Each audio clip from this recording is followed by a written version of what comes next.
Now I'm continuing my previous video, and it's about how modern loudspeakers work, and they do not make sound like music instruments. So basically, modern loudspeakers do not speak the language of music instruments. And I'm going to show you guys why. And I'm going to show you how a music instrument works, how it produces sound, and then we are going to have a look at how a modern loudspeaker does the same thing. And for those who cannot wait, not even a minute too long, here it is. It's all about bass reproduction. That's the most critical aspect for both music instruments and loudspeakers, and the technological development for both music instruments and loudspeakers is always like finding out a way how to make the instrument or the loudspeaker make loud bass. That's an equal challenge. It has been a major challenge during the development of music instruments as well. And let's have another look at it. It's all about efficiency. So same thing for music instruments, they had to be more and more efficient, and basically as they were improved and enhanced, they became more efficient. So the main difference between a Stradivarius violin and the more primitive version, or an older maybe like a 14th, 15th century earlier version of the instrument, or today a poor quality version, is that those versions are less efficient than a Stradivarius. And so one thing that we all have to be aware of is that music instruments produce bass, produce low frequency energy, low frequency sound with very little energy. So it means, what does it mean? It also means, if we translate it to amplifier world, that instead of a person who is like bowing that violin, or plucking the guitar, or blowing the flute, we take a machine and substitute, then that machine would need very, very few watts, fractions of watts, to produce that level of sound that we are getting from the music instruments. And if we make a comparison, then Eddie Hall is a perfect example what today's loudspeakers do and what they require from your amplifier, what kind of power. So basically your subwoofer requires that much strength from your amplifier to produce the bass frequency, as if we would compare to it to a muscle feat, like deadlifting 1,000 pounds, that even makes the world's strongest man's nose bleed. By the way, Eddie Hall, he's a super cool guy. He has his YouTube channel. He's a strong man, and he is truly kick-ass. Eddie, if you happen to watch this, you are awesome, and I'm following your channel. He's a super, super cool guy, and he's up to no good, always. So, and I'm comparing him. So this is what a subwoofer does to produce bass, compared to if you listen to a violin. Then the energy that we need to reproduce the violin sounds is just fractions of a watt. And if you have a high efficiency loudspeaker, then it's a fractions of a watt. That's the same thing that you need to reproduce the sound of that violin. And now you would say, sure, because the violin, the lowest note on it is just 200 hertz, that's nothing. Okay, then let's get an upright bass. Now that produces really serious low notes, but still the plucking of the bass, it still just requires like an equivalent of a few watts of energy tops, and not thousands of watts. So there is something really going on. What's going on, guys? Why do do these instruments require such little power to produce sound? And why do our subwoofers require so much power to drive them? And is there something that's profoundly different between the two? Yes, there is, and let's have a look at it. I cannot tell you guys everything right now because then it will be a many hours long video. So right now, let's just look into the fact of how a violin produces sound and what is a violin. So if a violin would be a loudspeaker, what would it be? So basically, the violin has a body, which is the resonator. And but that's not where the sound starts. The sound starts with the strings. So basically, the violinist here, as she's holding the violin, with the bow is making the strings resonate. And in turn, the resonance of the strings, it hits the bridge. So this thing here, that's called the bridge. I have another picture of it. So that's how the bridge looks like. And if we look at the violin from the side, so you see the bridge makes the strings stick out far away from the violin's body. So this truly looks like a bridge, like, right? So that's like the support structure of the bridge.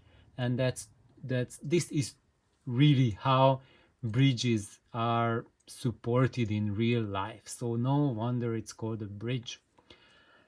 And basically what it does is that when ping, so that the string starts to resonate, that pressure wave that's created by the resonating string, that is coupled into the top plate of the violin.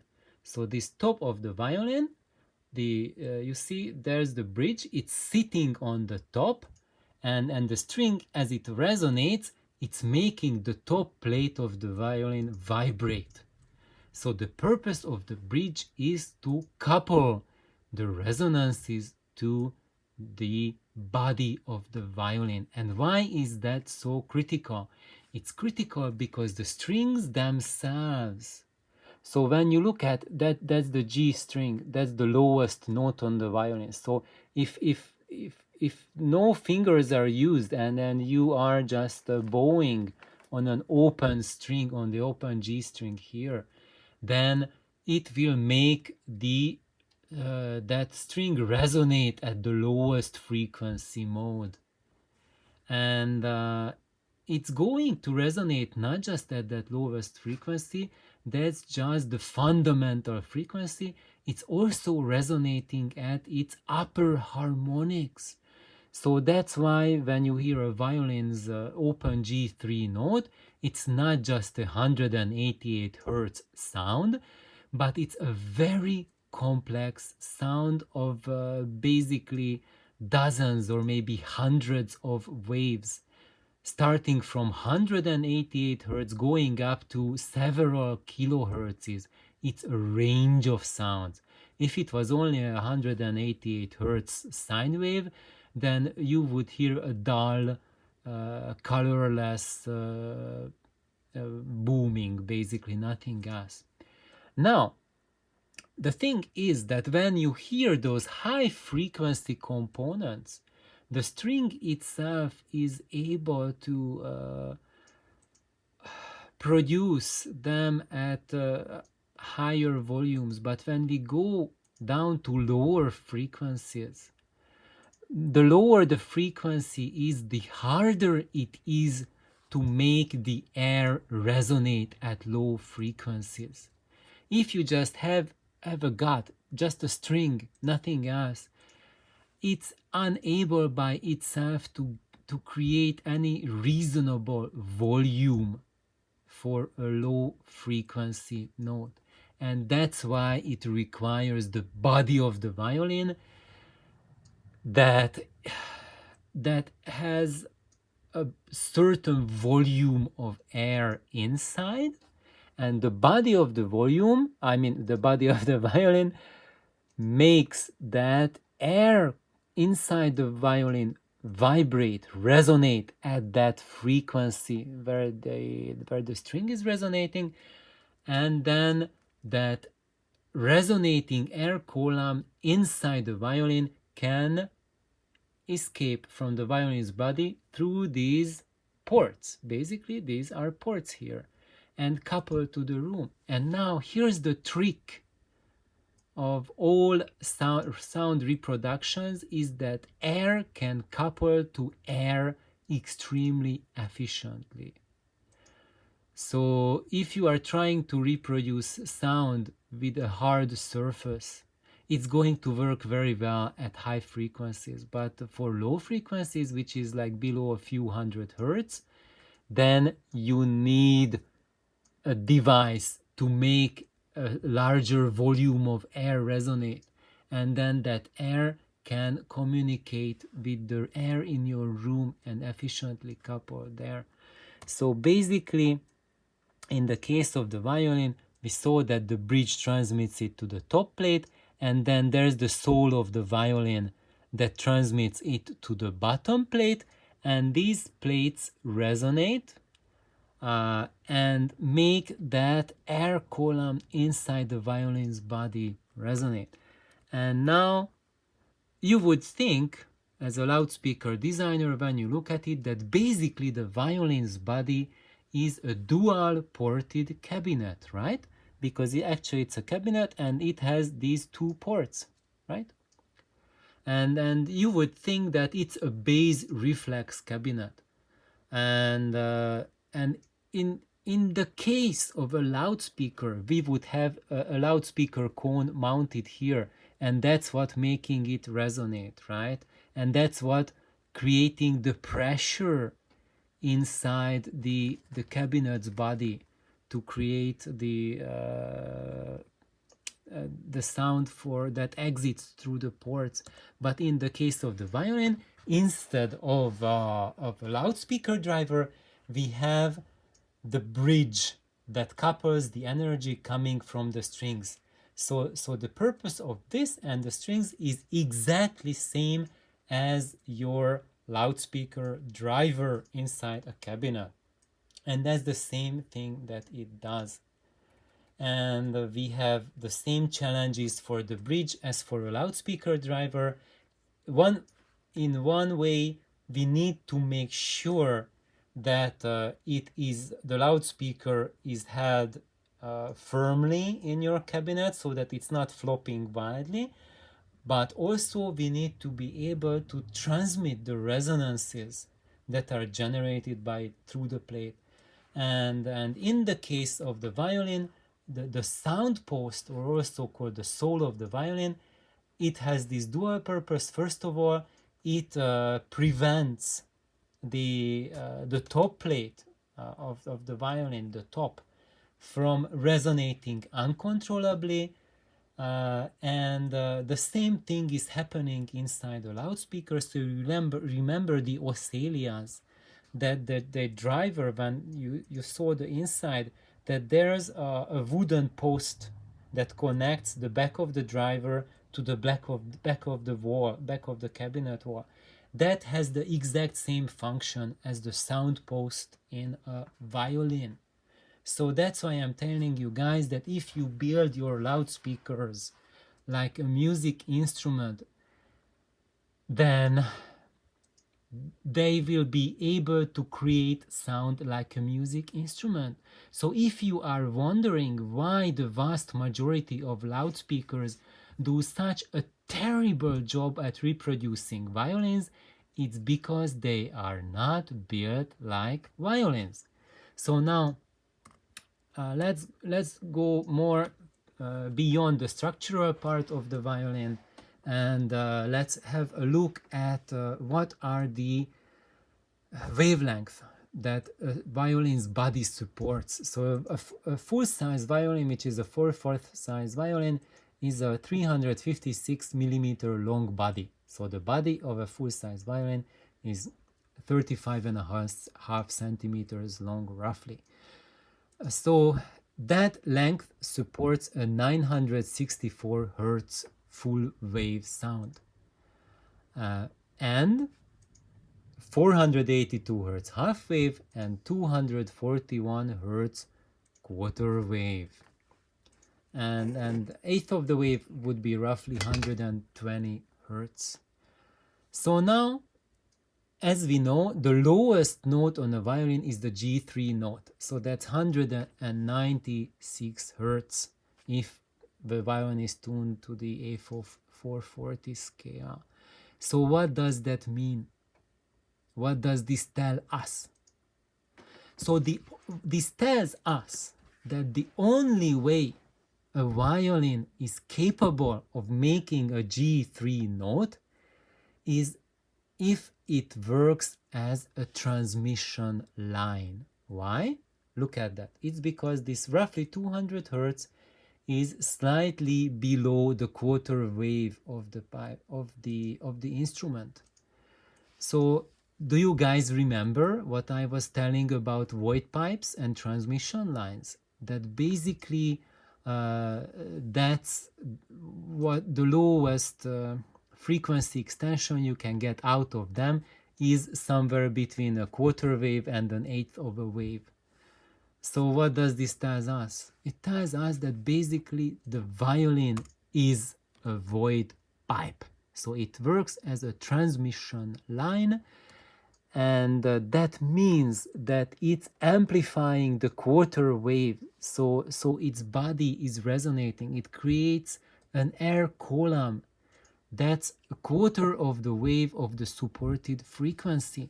So essentially, if you guys are building a VOIGT pipe, then it will produce sound exactly as the violin family does. So when you look at the bigger sizes versions, like the viola or cello and the double bass, they all are basically the bigger and bigger size versions of the violin, and they work using the same principle.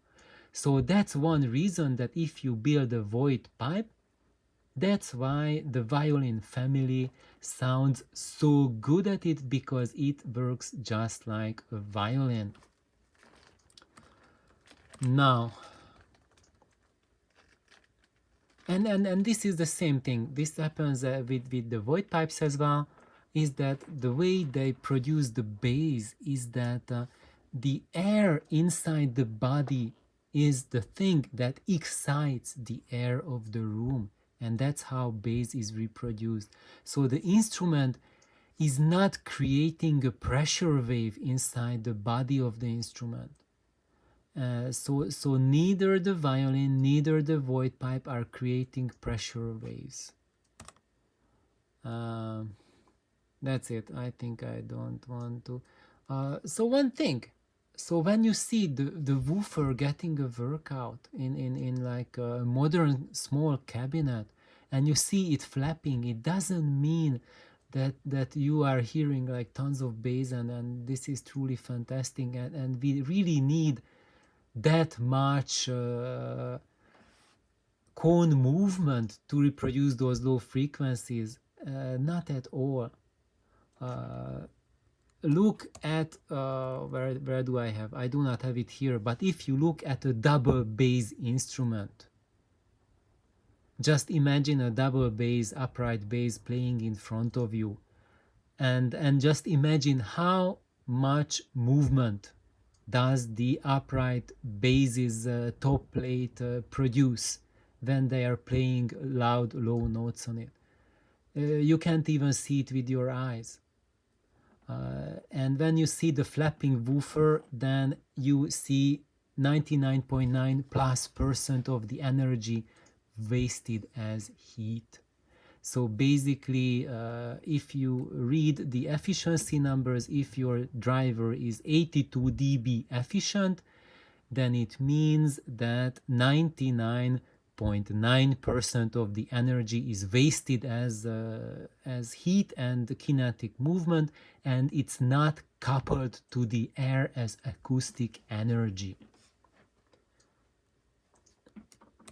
So now let's have a look at the subwoofer, and I directly chose a subwoofer that has an exact same wide body as a full-size violin does, and this real subwoofer millimeter precision, exact same size as the body of a violin. So basically, technically, if it would operate in wave mode, same mode as a VOIGT pipe or a violin, then the lowest thing we could get would be the same thing as we are getting with the violin, about 200 hertz or so. Now, if you test out this subwoofer, you will find out that according to the brochure, the -6 dB point is at 30 hertz. So that's much below what a violin can do and what an equal size VOIGT pipe would be able to provide. And that's because this cabinet does not couple the energy to the air through wave mode. It doesn't work like a VOIGT pipe. It creates high pressure on the inside of the cabinet, and that high pressure is going to couple to your room's air, and it's going to translate into low pressure airwaves. But now we have a problem that this coupling is not problem free, and it causes problems. And one of the key problems with this is dynamic compression. So the only way you can couple high pressure to the low pressure of the room is through severe loss of dynamics. So I have much more to tell, but it's already 20+ minutes and the video will have problems uploading, and I don't want to push your attention frame. So thank you guys for checking this out, and have an awesome night or morning or evening. Bye bye.